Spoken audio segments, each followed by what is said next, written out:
कति धेरै आउँदो रहेछ खतरा आउँदो रहेछ मिठो हुन्छ रे खाने हो त खाने भए खाइ बाख्रा दुध दुधैछ गाईहरू यहाँ चाहिँ है धेरै भएर क्या सेतै आउँदो रहेछ बाख्राको अनि सेतै त हुन्छ हल्का पहेँलो पहेँलो हुन्छ है मामाहरूले त घिउ बनाउँथ्यो रे अझ मिठो हुन्छ रे झन् बाख्रा त्यो काले खो हेर्न नै आएन आमालाई मेरो दुनियाँमा छ त्यो आमा कति धेरै आयो है बालकै त कति धेरै आयो त हाप्पै हेर्न त अब त्यो दुधले चाहिँ क्या रे पुग्छ क्या रे दुधले के हेर्नु होला हुँदैन बाख्राको त अब बाख्राले खुवाउँदा के हुन्छ त्यसको नि त्यसको दुध खानु पाएको नि यत्रो है फेरि चल्ला नि त गाईको दुध र यो जुधेर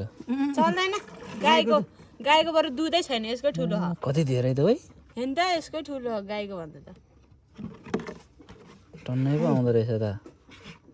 भयो ग्यारे अब त नौनी राख्नुपर्छ क्या हो राख्छ नहुने उतिर छुको मोबाइल पाले हाले छिको उतिर एकछिन यो त पनि दुनी कोलो कोर्की आङस्या अनि कोर्नी त ठिक त मलाई कति धेरै आउँदो रहेछ त नि झर झर झर ए गाईको भन्दा ठुलो एक नानै आउँछ क्या